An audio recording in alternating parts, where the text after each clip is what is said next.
don't wanna go.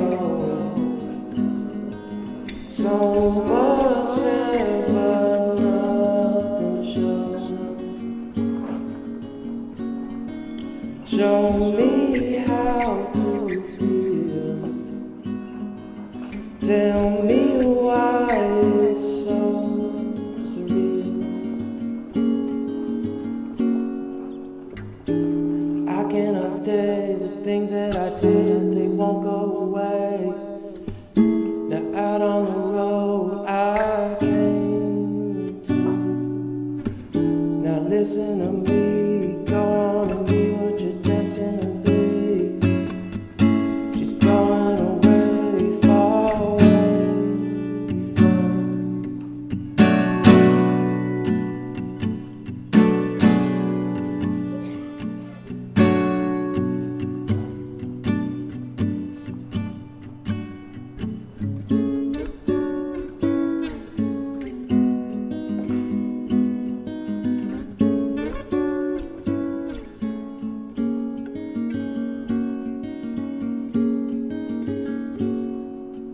Go find love within.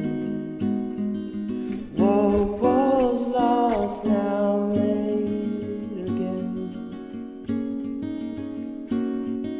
I go so far from home. Learn new ways and speak new tongues. I cannot be what you want at the time that you need. She's falling away from. Now listen to me, go on and be what you're destined to be. She's going away from.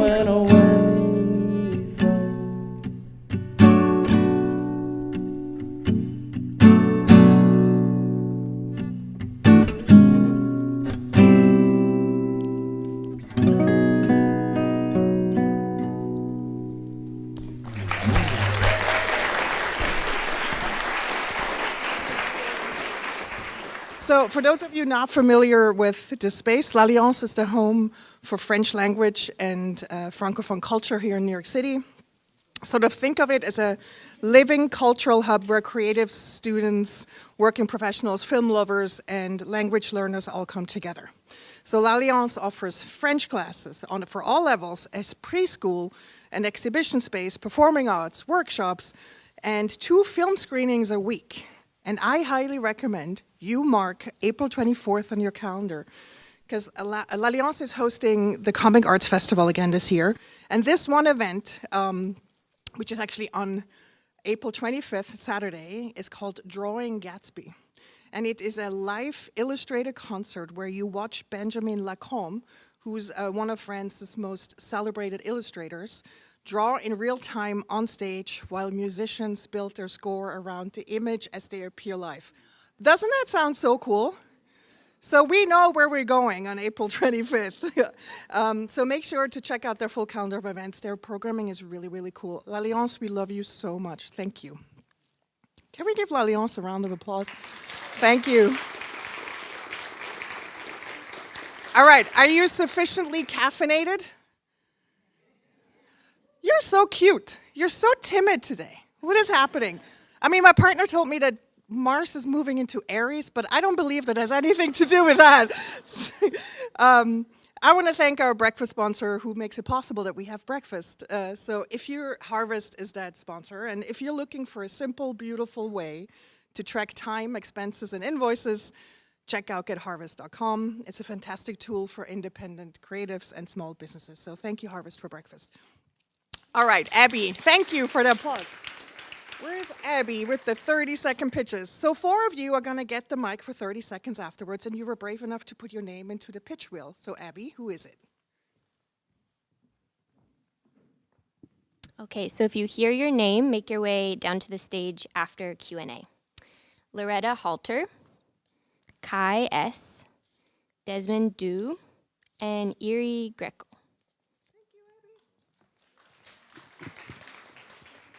And I applaud all of you brave souls who put your name into the pitch wheel. Okay, one of my favorite moments at every event is when we have a member of our community read our manifesto to remind us why we do what we do here at Creative Mornings. And today's manifesto reader is Kai Shao. Kai is a community building tax enthusiast running her own firm called Nuvex. And I admit, I am really impressed that Kai is here. And has time to read the manifesto for us after I invited her, because tax day is just around the corner, and I know she's really, really busy right now. So Kai, please do us the honor and take it away.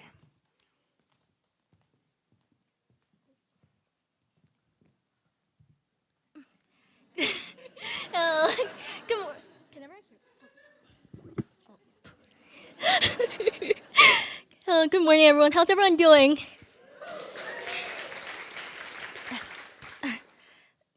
Everyone is creative. A creative life requires bravery in action, honesty, and hard work. We're here to support you, celebrate with you, and encourage you to make the things you love. We believe in power of community. We believe in giving a damn. We believe in face-to-face connections and learning from others in hugs and high fives. We bring together people who are driven by passion and purpose, confident that they will inspire one another and inspire change in neighborhoods and cities around the world. Everyone is welcome. Of course. Thank you so much, Kai. I think I got picked for the 30-second pitches as well. I love Kai's gonna get stage time today. So I wasn't kidding when I said Kai is a community building tax enthusiast, because you're probably wondering, what does that even mean? Well, Kai is a Creative Mornings club host, and she runs a club called Not Just Taxes, Just Us, a Night for Creatives. Look at all this jolly group of humans, not just talking about taxes. The next edition of her club is this Sunday, April 12th. You can sign up. But Kai is actually secretly a bit of a rock star in our, at HQ, because she doesn't just only run one club, she runs 2 clubs. And her second one is called This Is Not a Cat, probably a drawing club. And I admit, I read the description of this club and I laughed out loud. So I highly recommend you look that one up. So Kai, we love you. Thank you for being such a generous community contributor to our community. So by raise of hands, who here has attended a club? So many. Who has hosted a club? So many. Who's thinking about hosting a club? So Clubs is our latest, for those of you who have no idea what I'm talking about, I got you. Clubs is our latest experiment in getting you all together in a hyper-local level in your neighborhoods. And we started Clubs based on the notion that community is what happens when you do what you love together. So if there's something you love doing, why not make friends while doing it by starting a club? So you set the container, we help fill the room with creative, kind, curious people. So no matter what the thing is you love doing, I promise you there's somebody else out there who wants to do that with you. So let me give you some examples. Pam loves knitting. She has a totally epic, successful knitting club. Lenny loves dumplings and discussions. He combined the 2. Heather loves plants, so she started a houseplant education club. Michelle loves to play, so she started a play club. Ricardo loves movies, so he invites people to watch movies with him in his house. And then Nelson loves photography and discovering new neighborhoods, so he started Photograpals, which at this point is consistently waitlisted. So if there's something you love doing, and you would love making friends doing it, start a Creative Mornings Club. And maybe you just need a little bit of help to get started, and you can either talk to Crystal. Where's Crystal? Raise your hand. Right there.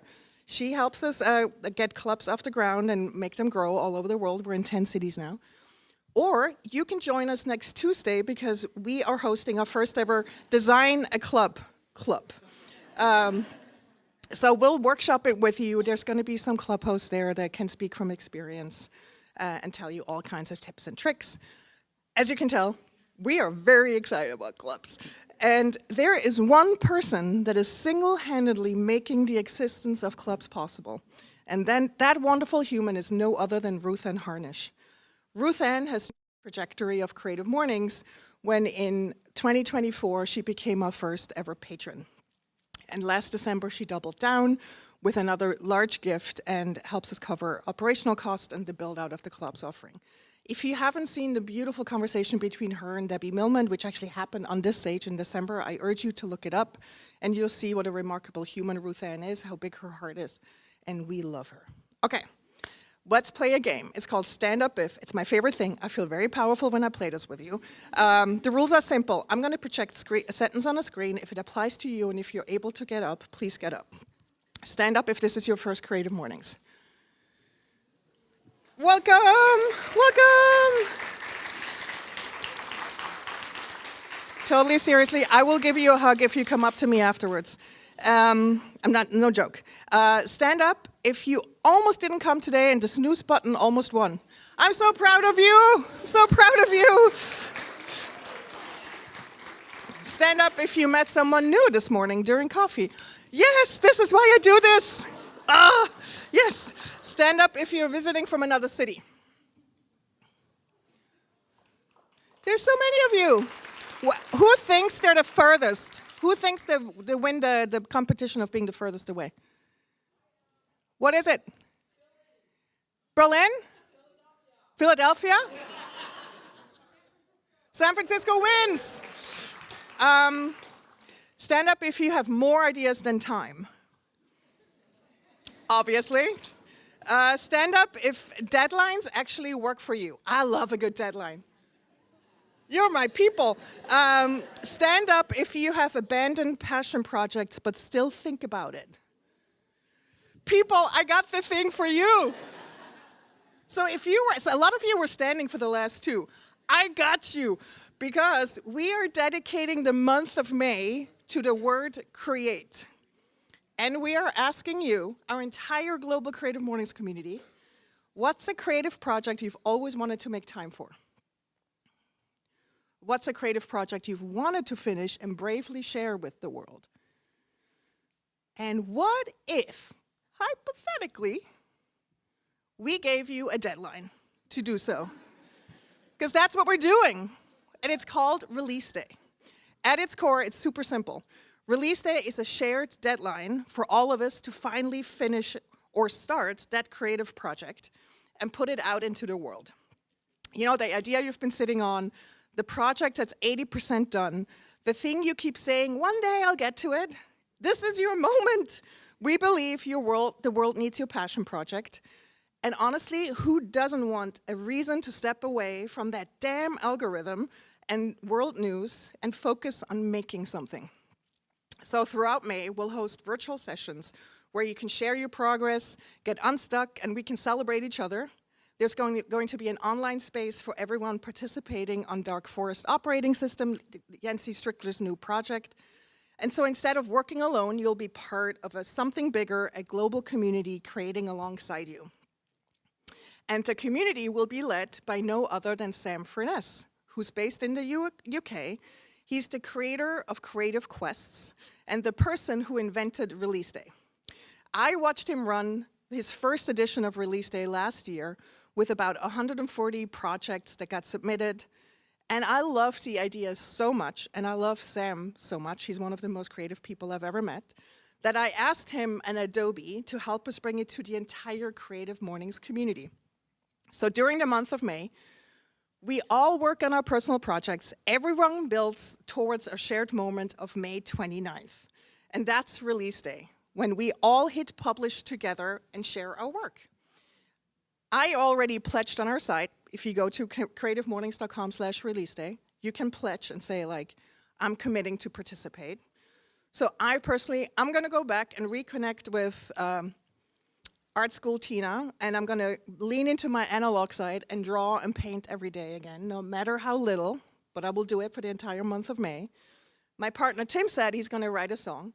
My friend Maria Popova said she's going to do poetry. My daughter Ella said she's going to work on her second poetry book. No, Maria said she's going to do pottery, and my daughter is doing poetry. Sorry. So there are no rules. You make the rules. All we want you to be is just creative. And so if this resonates with you, after this event, go to creativemornings.com/release day and sign up. Commit to a month of leaning fully into your creativity. And here in New York City, 10 of you are going to get to present your project at the May event on May 29th when we're hosting a New Lab. So May is going to be really special and really fun, and we cannot wait to see what you're going to create. And I want to say thank you, Adobe, for trusting us, for the global support of our community, and also for being game to bring this campaign to life on a global level. Are you still with me? Okay, you probably feel a little bit like this. Okay, we're gonna get to our main portion of the event right now.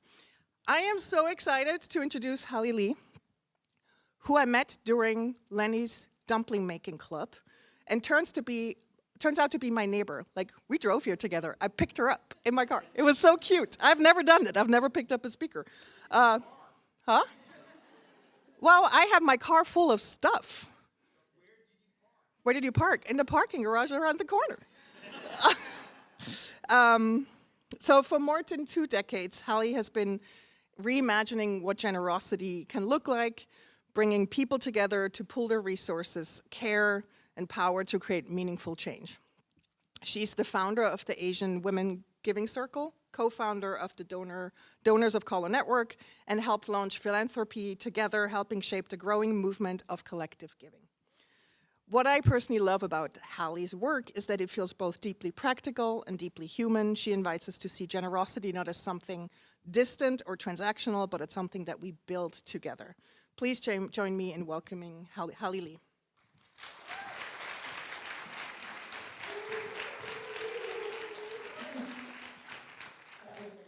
Team, thank you for having me. And also Louisa from the L'Alliance team, merci. And guten Morgen, Krista. And good morning to all of you. So this is me, my name is Hali, and I'm a neighbor of Tina's. Am I still on? Well, I think, can you still hear me? Kind of, sort of. I think my mic might have burped. Okay, keep talking. Okay, so I'm gonna keep talking. In 2009, we women of the Asian Women Giving Circle made a tiny grant to Q-Wave. They were a group of scrappy young activists and organizers and artists who wanted to integrate the official Chinatown Lunar New Year parade to include gay, queer, and trans people. Queer folks were not allowed to be out and march in that parade at that time. Of course, we, and the sister of Caroline is part of my giving circle, we said yes, we would love to fund this project, and we want to march. And it was a gorgeous, cold, New York, crisp February day. By then it was 2010. My then 9-year-old son, Magnus, marched with us that day.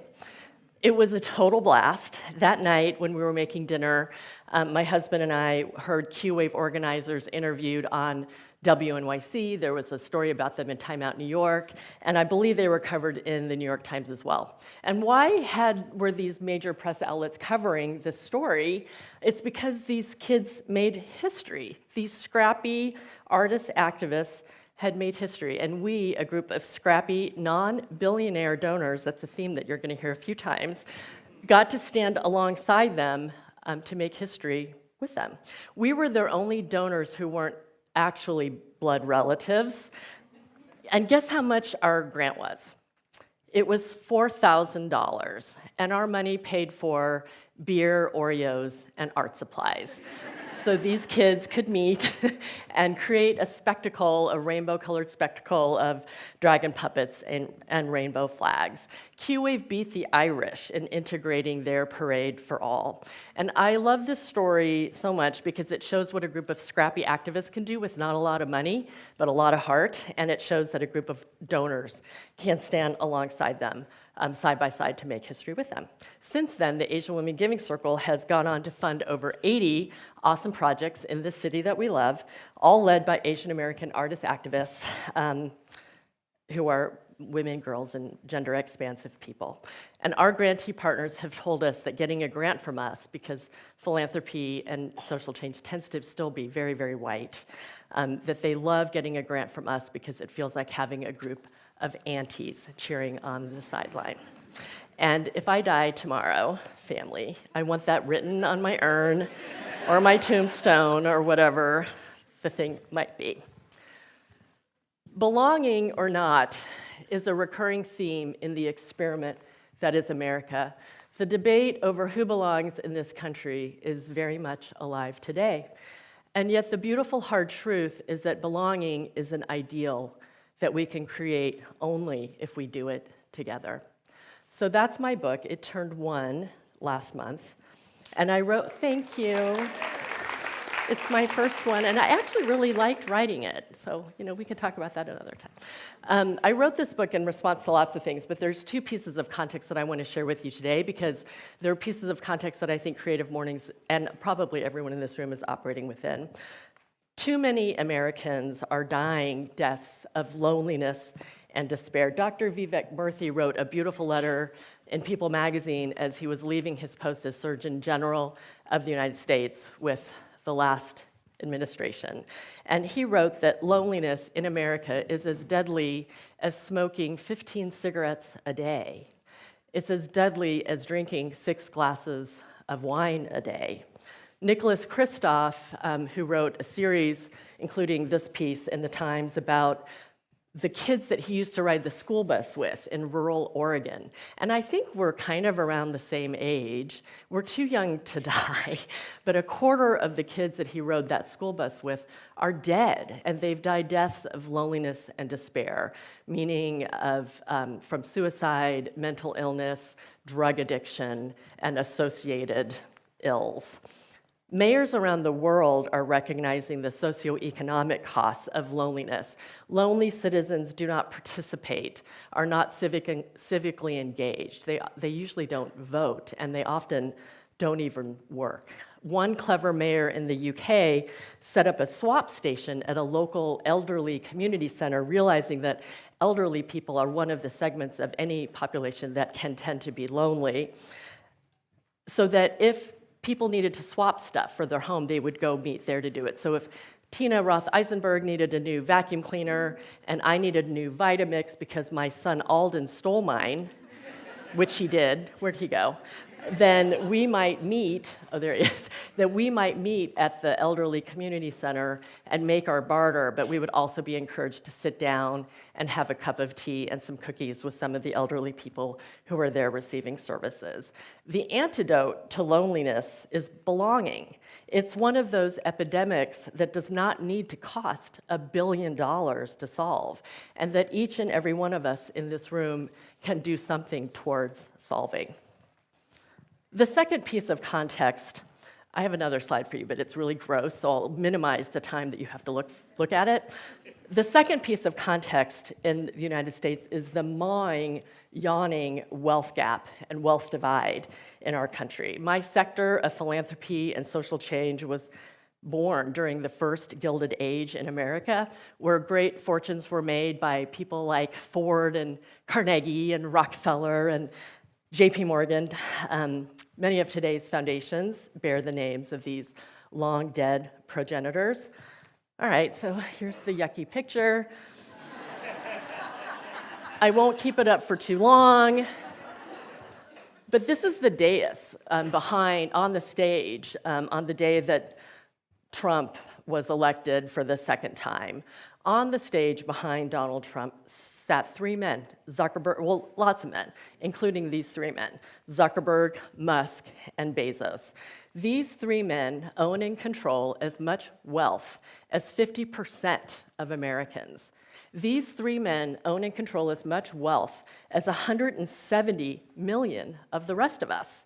We're in a second Gilded Age in this country's history with a wealth gap that's even worse than the first time around. To me, it's gross, it's honestly morally outrageous, and it's frankly undemocratic. The philanthropy and social change sectors have been dominated by Big Phil, and that's my nickname in my book for rich guy, usually a guy, billionaire knows best, Louis XIV's sun god around which all of the other planets in that ecosystem orbit. And Big Phil casts an overlarge shadow over the rest of us who have been practicing generosity, love, community care, and justice for far longer than philanthropy has even been a professional field and practice. And I want to say, sidebar here, there are some big Philippas out there who are changing things up, like Mackenzie Scott. And I think Melinda Gates is doing some moves we're waiting to see. And then we have a big Philippa in the room that we want to thank, who has supported Creative Mornings to a big degree. And the cool thing that these women are doing that's different is they're a little bit more hands-off. They're a little bit more trusting of what's happening on the ground and that what people in communities say they need. So thank you, Big Philippa. And Big Phil, retire in peace. Thank you for your service. Thank you for the libraries, the colleges, the endowments, but retire in peace. Go play golf. About 5 years ago, Anand Giridharadas and Rob Reich each wrote books that criticize big billionaire-centered philanthropy. And their arguments can be summarized as this, basically. Very, very, very wealthy people have very little incentive to change the systems that made them very, very wealthy to begin with. Super sensible argument, I 100% agree. And in my book, I add to their argument, which is that to rely on very, very wealthy billionaires for pretty much anything inspires a sort of passivity in the rest of us. And our system doesn't work when we are passive. Our system works best, and maybe only, if we, the people, care enough to get educated, link arms, and do something about it together. Jelani Cobb, these are pictures of two of my favorite days in our neighborhood, Halloween, because we get like 2,000 kids that come through, and the marathon day. So Jelani Cobb is a historian and the dean of the Columbia University Journalism School. On a recent podcast, he spoke about the Fugitive Slave Act of 1850, which forced people in free states to help in the capture and return of enslaved people who had escaped. The laws denied those people who had escaped due process and empowered federal agents to bypass due process. Does this sound familiar? Any ICE agents in the room? But where the act was designed to protect the institution of slavery, it backfired, due in large part to the people, we the people, the communities, who refused to comply with its dictates. Cobb tells the story of people in the North reacting to slave patrols that tried to drag people back into bondage. In one case, 2,000 people came out in Boston to prevent a black man from being returned to slavery. Cobb says, they weren't all necessarily abolitionists, these 2,000 people in Boston. People had a wide array of views as regards to slavery. The thing they objected to was their neighbor being ripped out of their community. In the end, the Fugitive Slave Act escalated Northern resistance and helped fuel the abolitionist movement, which led to the Civil War. It's not hard to see how this relates and is relevant to what we're seeing today. And Cobb continues in this podcast to make that connection explicit, suggesting that if you were to poll the thousands of people in Minneapolis who came out in support of their neighbors, you would find a wide range of opinions about immigration. But almost all of them will be united on not being okay with their neighbors who might have lived amongst them for 5 years, 10 years, 15 years, however many years, being ripped out of their homes and shipped off to God knows where, to God knows what fate, with no justification or due process whatsoever. As Cobb puts it, in a democracy, the fundamental civic unit is neighbor. My work for the past 20 plus years has focused on groups of regular, non-billionaire people doing good together, which to my mind is a much more democratic form than the one Big Phil has had a monopoly on for far too long. These groups include giving circles, mutual aid groups, networks, and sometimes networks of networks. This is my giving circle, the Asian Women Giving Circle. We turned 20 years old this summer, which I can't believe. Wow. Tina's been supporting it since the beginning.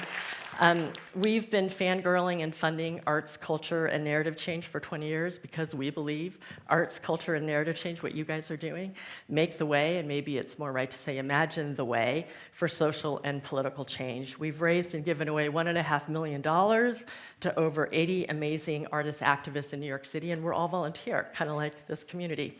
Collective giving as a field is booming, by the way. It's a multi-billion-dollar sector within the philanthropic sector that engages millions of people in tens of thousands of groups across the country and the world, and it's on track to double in the next 5 years. I'm part of another giving circle that focuses on flipping state legislatures across the United States, if you're interested, talk to me. And if Melissa Walker hasn't spoken to this community, she's great, and she's also a mom in Brooklyn. The Asian Women Giving Circle was sort of inspired by this Korean concept of a ge, which is a shared savings circle where people pool their money.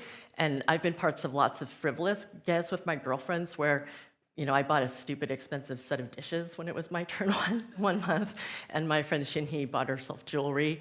But I've heard of really big ges in Queens where the pot might be $100,000, and you might have to wait 7 years or something to take it home, but you could use that money to start a business or put a down payment on something. You might have heard of arisan, or susu, or tanda, or tithing, or sadaka, or zakat.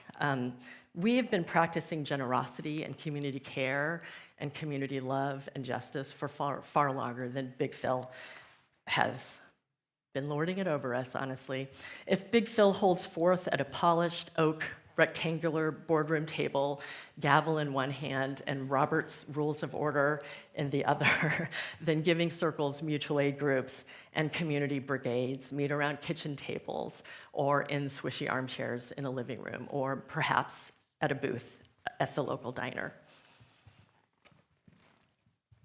Kitchen tables are a metaphor that run through my book, and that's because kitchen tables have been the locus of a lot of powerful organizing in America always, especially by and for women, queer folks, women of color, and immigrants. This is my mother-in-law, and this is taken at her 95th birthday party, which was 2 years ago. So yes, she is 97 as of March. And she's doing great. She's still sassy as hell and pissed about politics and does yoga and Tai Chi and is involved in so many local groups. I think she might be watching on the live stream. So hi, Aka, if you're out there, I love you. A few years ago, maybe around the age of 90, Aka learned that there was a state legislative seat that was possibly flippable in her area of Northwest Connecticut. It's a rural part of the state, and she's lived there since the 70s. So she's a really well-known, well-liked by most people fixture in her town and neighboring towns. So she called the campaign office of the person who was challenging the incumbent. And the challenger is younger than the incumbent, a woman, and from the more, shall we say, open-minded party that Aka supports. She called the campaign office of the challenger, Maria, and asked, what can I, as a pretty able but, you know, relatively spry 90-year-old lady, what can I do to help Maria win the seat? So together they came up with this plan that Aka could host a weekly tea party at her kitchen table every week for the summer that preceded the November election. So she said, I can do that. So she invited people, friends of friends came. She figures she hosted about 12 tea parties for the 12 weeks leading up to the election, and her table seats 8. So if you leave a spot for Aka and a spot for Maria, the candidate, that leaves 6 spots for townsfolk and neighbors and neighboring townspeople to come meet the candidate. So over 12 weeks, she figures she hosted about 72 voters to come meet the candidate. The election happened in November in 2018, I believe, and it was so close that it went to a recount. The recount happens, and Maria, the challenger, ended up winning the election by 57 votes.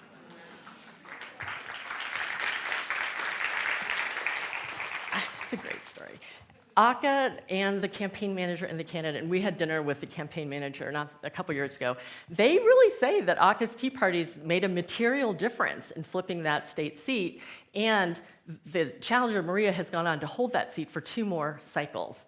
So the moral of the story is if my then 90-year-old mother-in-law can use her kitchen table to affect real political change in her town, then certainly all of us in this room can too. Don't you think? For building purposes, it's sometimes, like for building and doing and planning purposes, it's sometimes good to get at this idea's get at these ideas kind of sideways, kind of like what you guys do here at Creative Mornings. I went to a dumpling party. Peter and I went to a dumpling party hosted by Creative Mornings. You guys host Admin Hour. You're invited to come hear some random lady speak at l'Alliance. I've been part of like cooperative nursery schools, food co-ops, our block association, the Downtown Nasties, which is that the flipping state legislatures giving circle. I'm part of a pretty active, though regular, irregular Stitch and Bitch. You're invited, maybe. Over time, these groups start to kind of overlap, like a giant Venn diagram, and you become connected to lots of other circles of people, all who care about doing something about their neighborhoods, towns, communities. And over time, you are more and more embedded within and amongst all these different communities, including this really big one, the city that we love, New York City. Last summer, my youngest child and I went to see Shakespeare in the Park. They were putting on Twelfth Night, and the Delacorte Theater was reopening after a fairly lengthy renovation. It was really a pretty summer night in August, and we walked around that pretty Shakespeare's Garden that's right next to it. You could just feel the energy and the good vibes of being in that room. We ran into 2 Giving Circle sisters there, and also a neighbor. Oscar Eustace is the artistic director of the Public Theater, and he welcomed the crowd. He's a really big guy, and with arms wide, he boomed something like this, and I can't really do it, but just imagine I'm like 7 feet tall and much bigger. Welcome to your theater, New York City. Welcome to your public theater in this most beautiful of public parks. He reminded us that in ancient Greece, citizens were required to attend public theater because it was there in that arena that appearance versus reality could be contested, where all citizens could grapple with what it means to be a citizen, where one had to figure out what is real and what is not, where fakery and devilry could duke it out with honor and truth. This play, this night, featured sisters who would be brothers, who would be lovers or brides, cross-dressing and star-crossed lovers, and it ended with an all-out, over-the-top drag vamp runway show. Almost 9 months into Trump's second term, being in that place with New Yorkers from all over the city, grinning, soaking it all in, whooping and dancing, felt awesome. As another wise New Yorker told me recently, Tina Roth Eisenberg, unless we start supporting the things we love, we will lose them. NPR, the local cafe, the acupuncture place on South Oxford Street, the things I want to exist, I need to support regularly. This is my then 9-year-old daughter, who's right here. We ran, she's almost 28, so this is like almost 29. You're 28, you're actually 28. So this is almost 20 years ago. We ran lemonade stands to raise money for Develop, Don't Destroy Brooklyn. We didn't win that fight, sweetie, as we know.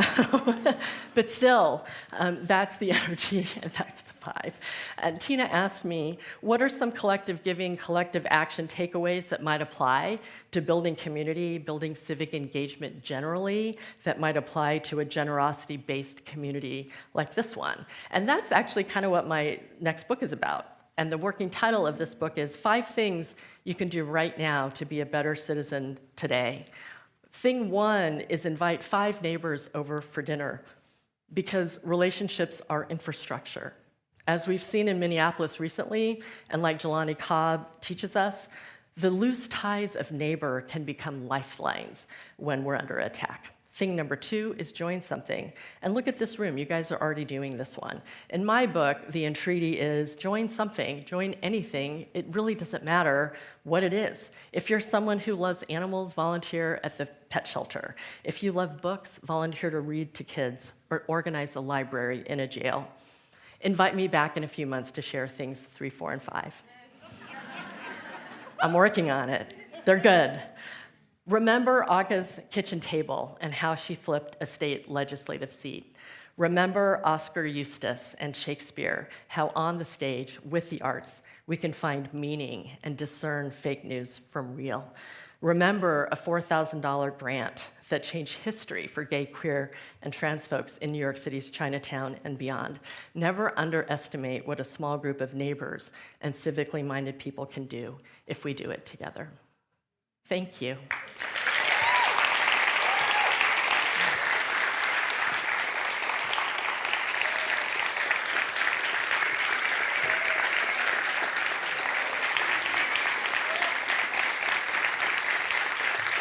I think we get to talk a little bit, right? Do we get to do a little Q&A? I can repeat what you say if you want.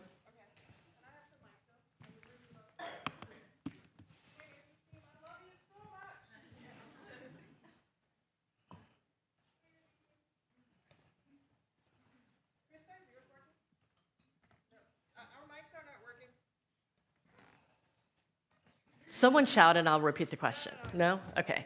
Oh, Tina wants to do it the real way. Does this one work? Oh, yeah, that one works. We got a mic. Yay. Okay, all right. Holly, I love you. That was wonderful. Oh, thanks, and you look Tina. so good in that I red know, dress. I know. Can we give a round of applause for that red dress? I can clean up real nice, like twice a year. All right, we have time for Q&A, and I'm so glad we have time for Q&A because I think we have some questions to ask to Hali. Raise your hand if you want to ask a question, and if you... Yeah. Do you guys ever get together and decide you're going to combine time and place to earn some money together, to do a project that says, we do these three things together, and we make an aim of earning $1,000 in a day in this particular... We need to repeat it for the Okay, live I'll stream. repeat it. Yeah. So the question is, do these groups that I'm talking about ever get together to not only do good together, but also earn some money for ourselves in the group? And I'm not part of any of those, but I love it. And I've heard of some, like I mentioned, the Korean Ge. There are some other cultural vehicles like that. Like I have a friend who's part of an Asociacidad outside of Boston, which is a Dominican version of this thing, where you earn interest. So if there's 10 of us in one of these things, and I take the money first, I assume less risk than Caroline, who might be 10th in line to take her money. So some of these cultural vehicles that I mentioned, they're almost always run by women, and that's because we were excluded from traditional banking sources in so many cultures. Carolyn gets a little more than what she put in because she took the most risk by being 10th in line. People really don't cheat in these systems because I know where Carolyn lives and I know where her sister is, and I can find her people and she can find mine. So people really don't cheat, but it just makes sense that if you wait till be 10th, you get a little more money. I have not heard of giving circles like mine who are doing, like selling, Stitch and Bitch could sell stuff. You know, like we donate to craft things, but we don't sell, but that's a great idea. Tell me if you do it and I can work it in.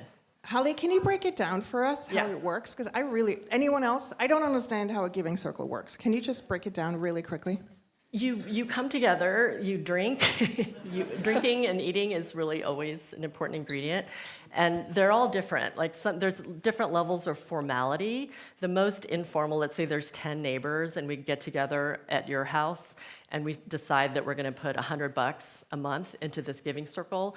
The most informal way is just we take turns, each of us decides where that money's gonna go that month. So you might decide to give to whatever, an elderly community center, and I might decide to give to my friends' libraries and jails endeavor. That's pretty informal. We're not a 501c3, it's just individuals pooling our money and giving away. There's other giving circles that formalize, like my giving circle, the Asian Women Giving Circle, is fiscally sponsored at the Ms. Foundation for Women. So if you make a $100 gift to my giving circle, you get the tax letter that says you made a $100 gift to a 501c3 charitable organization. Not everyone cares about that. There's a great place called Philanthropy Together .org where you can get a ton of free resources, like how do I start one? What is one? What are 50 models for how giving circles operate? I want to join one, but I don't want to start one. How do I find one in my zip code? So start there, and then if you want more information, you can call me. Is anyone here in the audience part of a giving circle? Raise your hand. Oh, there's one. Yeah, two, sorta. What are the names of your circles? Hold on, I'm bringing you the mic. Hold on. Are you okay talking on the mic? Well, you are. part of one called Impact 100. And Oh, yeah. there's chapters all across the world, and I'm hoping to start one that's specifically supporting communities and initiatives to boost social connection. They're a huge network. They're awesome. It's mostly women, right? Yes. Yeah. And it's 100 women who give $1,000 each. So the pot is $100,000. The giving away pot is $100,000. And cool side note, the daughter of an Impact 100 member in Phoenix started one in high school with her high school friends, and this idea spread in her high school to neighboring high schools. Her name is Lily Messing. And now, the first cycle, each person was asked to put in the amount of money that's equivalent to their favorite drink at Starbucks. So the amount of money that the kids put in was like the price of the chai latte or whatever that you favor. And the first cycle, those kids raised $13-some thousand, and they gave to an animal shelter, an after-school program. I forget what they gave to, but if you think about the action items that those kids did to get to that point, they were like a little hot pot of democracy. You know, they had to suss and vet and find orgs. They had to fight with each other, argue and lobby and persuade one another who they were going to end up supporting. They pulled their money, they gave money, and they reached a democratic conclusion to fund the 3 or 4 projects that they ended up doing. So yay to Lily. That gives me a lot of hope for kids. Raise your hand if you have a question. Okay. Coming. Can you stand up and say your name? Hello. Hello, my name is Ina. Let me see if I can frame my question quite nice. What about giving and generosity, not in terms of collecting $100 at the table, but spending time? All I have right now is probably time, or I want to carve time to teach someone a skill, and then that person could go and make their own money. I come from Bulgaria, a small town girl. The reason why I'm asking this is, like, are there places where I can give my time to teach people? I love your red dress. I used to make those because my high school diploma was like engineer for clothing. I got to practice it in real life at the age of 20, and I taught in a sweatshop an orphanage girl, like didn't have parents, how to execute that. After 2 months, she started earning money and she started smiling. So are there places where I could actually practice giving as not financially, but teaching people, giving opportunity? I love that comment and question, thank you, and it's so important. And yes, 1,000 times yes. There's so many places. My first suggestion would be to look at the website of the New York Women's Foundation. They fund every women and girls organization in New York City. I used to run a domestic violence organization in Queens that works with Korean American people, so there's so many shelters and places where women need to go back into the workforce because of domestic violence or intimate partner violence or for whatever immigration for whatever reason. So some of these groups might have opportunities for you to volunteer. I have a girlfriend who lives in Santa Fe, and she's an expert crocheter and knitter. She volunteers at the library. Like every week, she just does an open, or maybe not quite that often, but regularly open, come learn about knitting and crocheting. That's another idea for you. You know, So, you yes. could also do a club. You can Tina was just saying, there's no Stitch and Bitch Club I know, as somebody part of do the Stitch Creative and Bitch. Mornings. I will come to that one. And did you know that the Stitch and Bitches that focus more on crocheting, they're called happy hookers? Who wouldn't love to be? Okay, I think you have someone who's going to start Happy Hookers. Yes. Right there. We have a question back there. Hey. Oh, it does work. Hello. Thanks, AV team. Hali, thank you for your work. My name's Erica. We had the pleasure to connect. Oh, hey, at the Erica. dumpling David dinner. Prize. Yeah. Woo. Erica runs the David Prize. She's a legend. I'm a fangirl both of all of you and your red dress. I'm going to come up and ask for that later.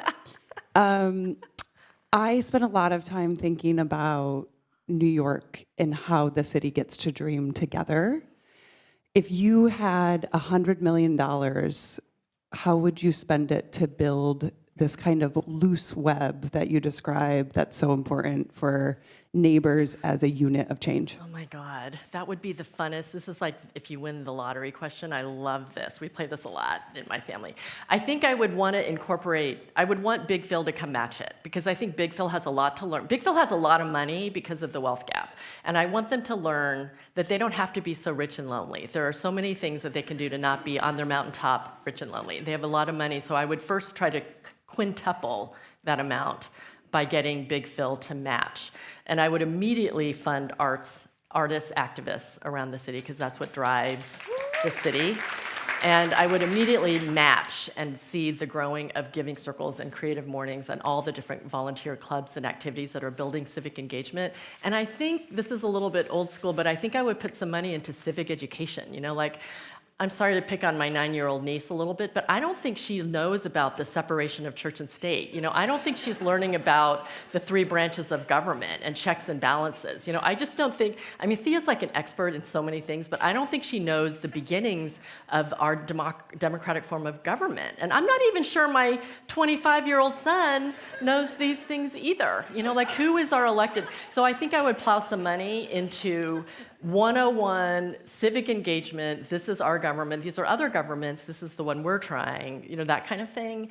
And then I would do a ton of funding into grassroots artists, activists, whether it's matching or giving or, you know, like Laundromat Project, but times 1,000,000. Every neighborhood should have a Laundromat Project times 1,000. And I would partner with David Price and you, and, you know, we'd spend that money in like 1 week. Are we done? Do you see why I invited her? Isn't she lovely? Thank you. Thank you. That was fun. Thank you. Hali. All right, those of you that your names were called before, the 30-second pitches, I believe 3 of you are coming up and 4? One person is going to take the pitch in the audience. Yep, we're going to come to you at the end. We got you. Okay. Why don't you all come up here, the other 3? And then Abby will take the lead. Can you go into the center of the stage, Abby? Here. Okay, 30-second pitches. They're 30 seconds long. If you hear the xylophone, is your time to I will gently escort you off the stage. Okay. Are you ready? You can go first. You got this, 30 seconds. Hi, I'm gonna go fast because 30 seconds is really fast. So I love the way we were doing stand up. So who has been to a supper club, raise your hand. Who has been to a pop-up craft fair, raise your hand. Who has been to a Skillshare? Raise your hand. Who has been to a networking mixer? Raise your hand. And who's been to a photo shoot? Raise your hand. So what we're doing, I'm a photographer, and we're creating a intimate, community building, creativity driven, around the table Skillshare designed specifically to celebrate solopreneurs and freelancers. And that's it. Find out more.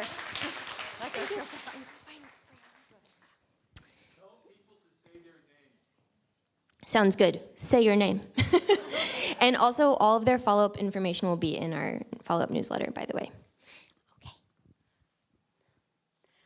Okay. I'm Loretta Halter, and I may get a little emotional. This is such a wonderful platform. I'm wanting to put a spotlight on social awareness of the less fortunate.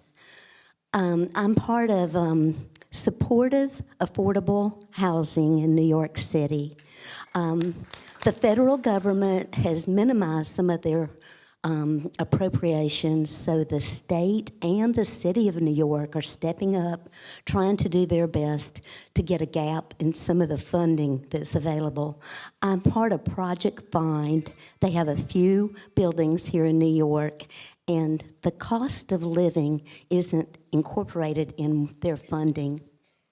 Thank you so much. Just go ahead. No. Hi, my name is Desmond. I'm a motion designer and I'm into 3D printing. You may recognize me from last year's New York's Creative Show and Tell and New Lab, where I brought, the 3D printed MTA keychains. I also brought a Statue of Liberty 3D print if you're interested to take a look at it. But anyway, I'm at a very interesting crossroad where I want to take, this 3D printing from a hobby to something more real.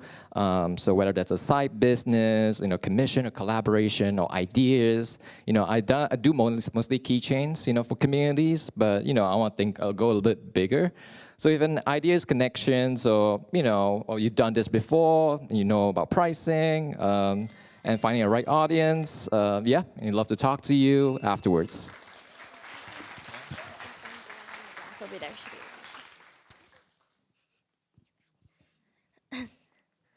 Hello everyone, my name is Kai, again. And I'm going to advertise for two of my clubs. One is probably a drawing club and another one is the tact club. And for a drawing club, we actually started having animals that come to our club, cats. I mean, you feel free to bring cats or not cats, animals or not animals. It's very interesting to have life models. So if you're interested, feel free to join us this weekend. We're hosting every week. And remember to file your taxes 5 days before. Thank you.